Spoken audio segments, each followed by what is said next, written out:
Muita gente cuida muito da saúde, ou se preocupa muito em treinar, fazer academia, ou comer certinho. Pensando nisso daqui, que a gente sabe que isso aqui é passageiro, né, gente? Agora, o espírito que faz a gente também seguir em frente. Como cuidar né? do espírito, né? Como cuidar dessa parte? Então, a gente vai ter um momento agora especial, pensando especialmente também na quaresma. Porque começou a quaresma, a gente sabe que é muito ligado também, as pessoas entendem muito que é ligado à fé católica, mas o que a gente pode aprender com a quaresma? Ou como que a gente pode entender para que serve esse momento, essa contagem regressiva para a Páscoa, dessa data tão importante para todos, né? Frei Guinaldo atendeu o nosso pedido de vir aqui. Que bom ter você aqui, Frei. Bom dia, Luquinha. Bom dia, Mariana. Que prazer bom te dia. receber, Frei. Obrigada, viu? Gente, Amém. bom dia para você. A melhor manhã do Brasil tá amanhã na Band. Glória. Agora, deixa eu contar uma fofoquinha para você, viu? O padre contando a fofoca, olha só. Gente, você viu que a gente está em outro ambiente. Corta para geral, que estamos em outro ambiente. Sabe Tiramos por quê, da mesa. Porque Pode cortar, comeram tudo que estava naquela mesa, gente. Assim, eu tava ali com o doutor Otávio, né, eu acho que eu vou sentar lá, não sobrou nada, minha gente. Brincadeirinha, viu? Frei, a gente vai revezando, você caiu Ai, aqui, que ó. maravilhoso. É de Deus, É porque nós estamos na quaresma, então tempo de jejum também. Olha, O tá que vendo, é a né? quaresma, Frei? Olha, quaresma vem da palavra, vem o número 40, né? A palavra 40. Então, a gente tem, assim, quando as mulheres que ganharam neném estão de quarentena, a gente viveu muito essa palavra, assim, na pandemia, a pessoa está em quarentena, enfim. É 40. Vem 40, recorda algumas passagens bíblicas. 40 dias do dilúvio, 40 dias que Moisés ficou no Monte Sinai quando desceu, trouxe os mandamentos, 40 anos que o povo passou no deserto, 40 dias que Elias subiu ao Monte Horebe, 40 dias que Jesus foi para o deserto para vencer, e aí que está a essência da quaresma, os 3 inimigos da alma. Porque quando a gente nasce, minha gente, quando a gente nasce, nossos seres humanos, isso é muito importante tomar consciência, quando a gente nasce, nós temos a consciência que somos imortais. Uma vez que você nasce, nasce para sempre, para toda a eternidade. Só que pode ser uma eternidade, né, lá no céu ou não. A palavra vai dizer isso, vai depender da tua conduta, as tuas escolhas, enfim, o teu jeito que você viveu nesse mundo, enfim. Então a quaresma é um tempo de um caminho que a gente vai para a Páscoa, a gente caminha para a Páscoa, mas é um caminho também que a gente vai se preparando, mas fazendo olhando para si, configurando a nossa vida, a vida de Jesus, para vencer os 3 inimigos da alma. E quais são os 3 inimigos da alma? Primeiro, minha gente, o próprio inimigo, o próprio Satanás, o próprio demônio, que ele nos quer tirar de Deus, ele quer tirar Deus dentro de nós, enfim, ele quer pegar, já que a nossa alma é imortal e somos imortais, ele quer levar para ele. Né? E nós nascemos para o céu, nós somos filhos do céu, nascemos para a eternidade. Então ele quer, o próprio inimigo que tenta, que engana, e ele é do engano aquele que dá trela para o inimigo, deixa, ele vai ganhar. Por mais que seja assim, a gente tem o demonião, o demoninho. É claro que não existe demoninho, mas pode ser um bebê demônio. Se a gente der trela para ele, a gente vai perder. Então, a gente tem que combater essa inclinação, essas tentações que o inimigo faz em nossa vida. Outro inimigo da alma é essa inclinação que a gente tem para o pecado. Essa inclinação é uma mentira, é uma fofoca, é uma maledicência, essa inclinação que a gente tem no mal. Então, a quaresma serve para a gente purificar essa inclinação, rever, colocar freio nisso e tirar do coração, né? E o outro inimigo da alma é justamente esta mentalidade, muitas vezes, mundana, que a gente concorda com tudo, acha que tudo é normal e não é normal. Ou seja, tem situações de morte, cultura de morte, que a gente precisa purificar os valores, os princípios.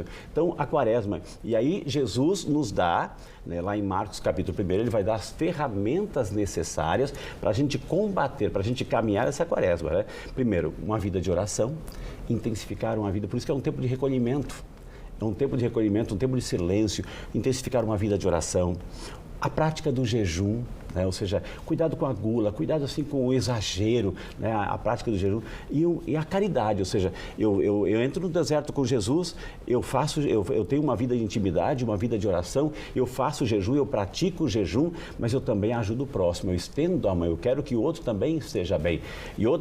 Essas são as 3 principais que Jesus vai nos dizer.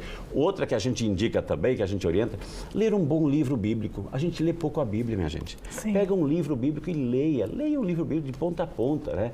E acima de tudo, assim, se você sabe que você tem um vício, ou aquele vício que te atormenta, te atordoa, procura combater. aquele vício para você melhorar, sair um ser humano melhor. Então é um tempo de você mergulhar em si para sair uma pessoa melhor, para viver a ressurreição, a Páscoa com Cristo, né? Ai, que lindo, né? Posso ir embora já? Não, eu quero fazer uma pergunta para ele, que meu filho me perguntou, eu fiquei gaguejando para responder. Mãe, por que a gente não pode comer carne? A carne, a gente tem pelo menos a quarta-feira de cinza, que marca, né, a quaresma, que começa a quaresma, vai até a quinta-feira santa desse tríduo pascal, então a gente tem esse período todo. Então a gente é convidado na quarta-feira de cinza e às sextas-feiras. Sexta-feira por quê? Sexta-feira foi o dia que Jesus morreu, então o dia da paixão, ou seja, ele entregou a sua vida, ele derramou sangue para nos salvar. Então a gente é convidado, né, mediante toda essa orientação bíblica, a evitar essa carne que tem um sangue quente, que derrama, carne que derrama o sangue, justamente para olhar para o que Cristo fez por nós quando ele derramou o sangue na cruz. Então, eu evito comer carne, primeiro que também a carne, gado, enfim, galinha, frango, etc., ela demora mais para digestão. Então, prefira as sextas-feiras, é isso que a gente orienta, que também é um momento de penitência, a quaresma é uma penitência, é uma conversão, então prefira peixes, ovos, enfim, outras situações que não tenham esse sangue quente, esse sangue vermelho que se derrama, que faz recordar a morte de Cristo. Frei, uma amiga minha estava comentando comigo essa semana que ela não vai comer o chocolate, é uma escolha dela. Okay. Eu achei super legal. Aí teve uma outra coisa que ela falou que ia fazer, e eu não sei se eu errei ou não, mas eu desencorajei ela. Tá. E eu quero que você me corrija. Ela falou que não ia falar mal de ninguém por 40 dias. Aí eu falei, ótimo, muito legal, né? Mas depois vai voltar a falar. Não, o problema é esse também. E eu falei assim, amiga, mas e se você falar? E se a pessoa promete uma coisa e ela não cumpre? Quando ela a gente até mudou, quebra a promessa, né? Porque ela ficou com medo de não conseguir cumprir. Porque às vezes a gente fala, não que a gente tenha que falar, pelo contrário, não tem que falar mesmo. Mas sem querer a gente solta alguma coisa. Se a pessoa faz uma promessa, um objetivo e não cumpre na quaresma, não pega mal? Uma coisa, você respondeu corretamente, Lucas, na medida que você disse assim, porque, eu vou fazer jejum de fofoca, eu vou fazer jejum da mentira. Isso não é o jejum. Fofoca, mentira, isso é pecado. Tá. E quem determina o que é pecado não sou eu, não somos nós. Quem determina o que é pecado é Deus, está lá na palavra. Então, essas situações são pecados. Já não tinha que fazer mesmo. Exato. O pecado a gente tem que se arrepender, pedir perdão e não fazer mais.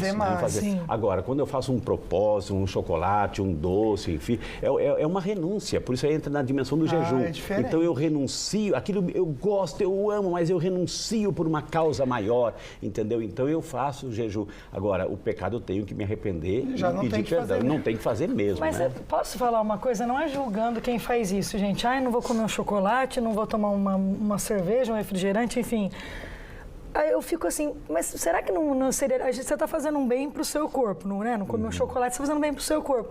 Mas não seria mais legal você fazer um bem para o outro? Mas aí que tá. O que você renuncia, aí você colocou na essência. Sabe? Nossa, mas eu vou Mariana, deixar de... aquilo que você deixa, né? Então, se você não vai comer aquele chocolate, etc., fez aquele propósito, assim, mas, ou seja, então, aquilo que eu não faço, eu quero dar aquele valor para o outro, eu quero recompensar o outro. Nessa intenção. Legal. Porque muita gente fala assim, eu vou fazer jejum, eu não vou almoçar. Mas na hora que não está almoçando, está lá fazendo algum negócio, assistindo uma série, etc. Não, o jejum, ele me leva a uma vida de oração. Ele tem, ou seja, eu renuncio àquele horário, àquele almoço, àquela refeição, por uma causa maior, pelo bem, porque estamos na quaresma, mas no lugar eu tenho que rezar, eu tenho que orar, eu tenho que estar em comunhão com Deus. Então, o jejum me leva a uma oração. Agora, eu não almoço, mas eu vou lá fazer maldade, mentira, assistir coisa que, entendeu? E vida alheia, falar... Ou não vai almoçar, bate alguém lá na casa, tem um prato de comida, não tem. Exato. Então, o jejum te leva também, essa renúncia é uma prática da caridade. Eu tenho que estender a mão. Sim. Por isso que oração, jejum, e a Bíblia fala assim, esmola, conjunto. Mas é a caridade. A caridade que a gente faz para o outro, né? É interessante, então, a gente pensar nesse momento de quaresma como um momento de reflexão profunda. Claro. Então, a gente abre mão de alguma coisa para colocar no lugar disso, até mesmo ficar menos tempo no celular. Poderia ser? Claro, são propósitos que a gente vai fazendo, que a gente vai escolhendo. É isso que eu falei assim, a oração, jejum e a prática de caridade, ler um livro bíblico e aquilo que é um vício para mim, que eu não consigo largar, poxa, vai reduzindo aos poucos. Seja uma bebida, um cigarro, um celular, ou seja, vai reduzindo para que você também tenha essa capacidade de dizer que Deus está no comando da tua vida. Não o pecado, não a luxúria, não a maldade, não a inveja, enfim. Mas assim, e acima de tudo, o que a gente não pode perder é o foco. Eu estou caminhando com Cristo. ele foi para o deserto, passou 40 dias para vencer o inimigo, essa inclinação que a gente tem para o pecado, que a gente chama de concupiscência, e acima de tudo para vencer essa mentalidade mundana pecaminosa que infelizmente a gente é contaminado, né? Ai, Que tão coisa. lindo ver ele falando, né? E acho que é bom trazer a reflexão isso, né? A gente precisa parar um pouquinho às vezes, né? Como você fala que a Luzia às vezes vira a chavinha, a gente precisa criar esses momentos de parar e que seja então a quaresma, esse gatilho para a gente conseguir fazer isso e tornar um pouquinho a nossa vida mais virada para esse lado imaterial, Ok, né? claro. Se desapegar um pouco e se conectar com Deus. E né? você tinha feito uma pergunta, se eu quebro uma promessa, faço, né? Isso. Então, ou seja, nós somos assim vulneráveis, enfim. Por isso que eu peço assim, quer fazer um propósito quaresmal? Não coloque 500 mil Sim, coisas, sim, entendi. uma, duas coisas para você cumprir. Quebrou, pede perdão, se levanta, recomeça, né? É, Recomeça. tá certo. Importante essa intenção de recomeçar sempre, né? Para que você possa dizer assim, puxa, eu fiz uma caminhada, eu pensei em Jesus, eu olhei para aquela cruz, ele morreu por mim, Sim. entregou a sua vida, então eu também quero fazer um sacrifício, um esforço, uma renúncia por aquilo que ele fez por mim, né? Perfeito. Obrigado, Frei, por vir aqui trazer essa Maravilha, mensagem. viu, né? né? Tem que voltar mais Posso vezes, passar viu, para outra Frei? mesa? No intervalo você passa ali e a gente dá algumas coisinhas. Um beijo para você, Mas bom valeu, final de viu? semana. Obrigada, Deus viu? abençoe. Obrigado aí Amém. por todo o ministério Amém. também, né? Que acompanha sabe.